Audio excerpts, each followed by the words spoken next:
Hey everyone, it's Miss Mahler here to deliver your last English lesson of your 8th grade school year. This week we're not going to learn anything new. Instead, we're just going to do a nice, fun, end of the school year wrap-up activity. First and foremost, congratulations on making it to the end of your 8th grade year.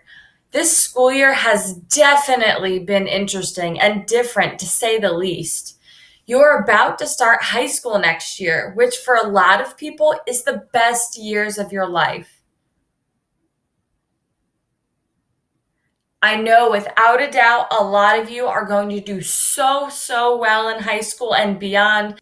And I just can't wait to see what you guys do.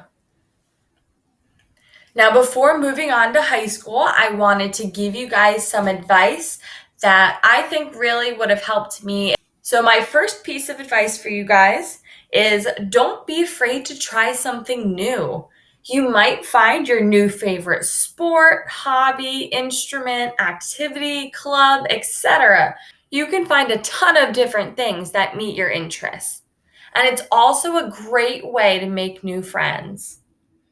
When I was in high school, I was literally involved in everything. I played soccer, field hockey. I was in the orchestra. I joined the marching band and I twirled flags.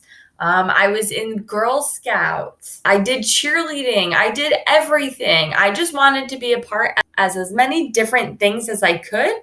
And I made so many new friends that way. Even if you're not sure what you're good at, just try something. Give it a year. If you don't like it, move on to something else. My second piece of advice for you all is to be true to yourself. It's the perfect time to reinvent yourself. Be who you truly are. And it's okay if you don't know yet. Now is the time that you can figure out what kind of person you want to be and roll with it. Now, a lot of times people feel like they need to try to fit in with others. You will find people that you fit in with, and you won't need to change at all. My third piece of advice for you all is to spend time with your loved ones. Your family is there to support you. Show them some love back. I know sometimes it might seem like they're annoying or they're always nagging you to do things, but you will miss spending time with them, I promise. My fourth piece of advice for you, and what I think is the most important, is be your biggest fan or your biggest stan. Now, if you don't know what a stan is, you can go ahead and Google some memes about it. But, a stan is just like a fan. So you need to be your biggest fan.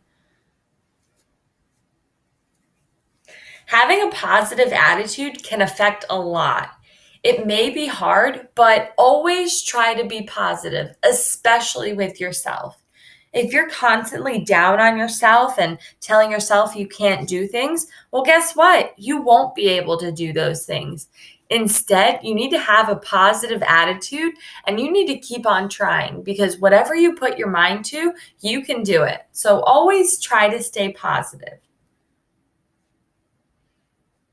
At the bottom, I included one of my favorite quotes from Eleanor Roosevelt. No one can make you feel inferior without your consent.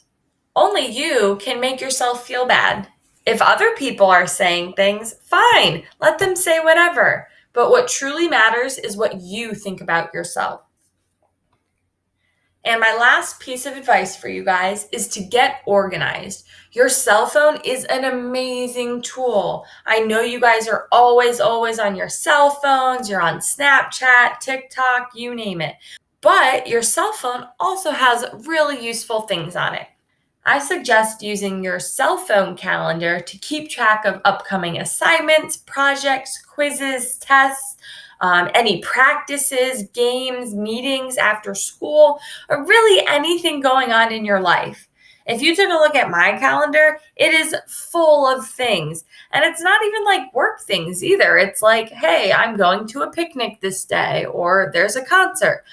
I just love having everything in my cell phone calendar because I take my cell phone with me everywhere. And it's really easy to see what I have going on that month because I can just easily check my calendar.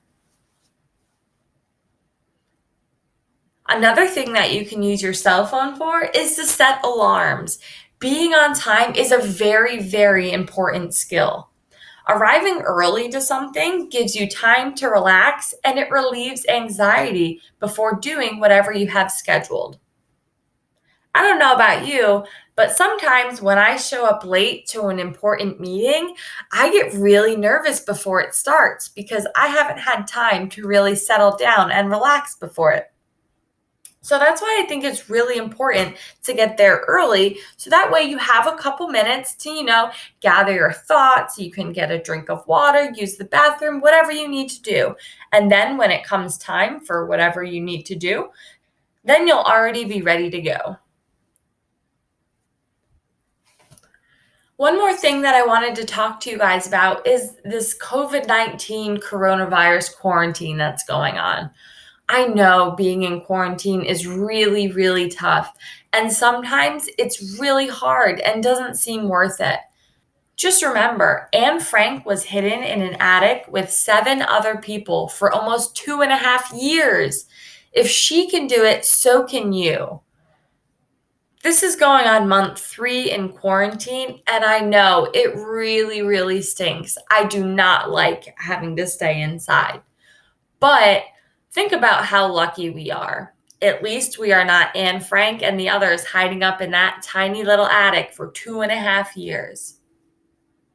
The end to this pandemic might not be as soon as we hope, but every day we are getting closer to back to normal. It might seem really far off, but this is something that has never happened in anyone's lifetime. The last pandemic was in 1918. So anyone who survived that is over 100 years old now. I want you all to know that I love you so much and I want you to stay strong. If you're having a difficult time, please reach out to me through email. I will be checking my emails all summer long. So if you just want to talk, that's totally fine. Please reach out to me. Now that I've given you guys some advice for high school and the future, I want you to give some advice to the upcoming 8th graders. Directions. Come up with a list of 5 or more pieces of advice for the current 7th grade students. You need to write what your advice is and why it's important. Be sure to write in complete sentences and check your spelling. Here's an example. In 8th grade, you have to put your name on your paper because you will not receive full credit if you forget. If you'd like, you can use this as a sentence starter if needed, and just fill in the blanks. So in 8th grade, you should blank because blank. So once again, you can use that sentence starter for each of your pieces of advice. You need 5 or more for the current 7th grade students about to be 8th graders next year. And now, of course, this needs to be school appropriate, so don't get crazy. But you can have some silly suggestions too. It doesn't have to be all school related. Like, for example, you can say, always check to make sure there's toilet paper before you sit down to go to the bathroom. It can be something silly like that. As always, you can email me with any questions or come to my office hours.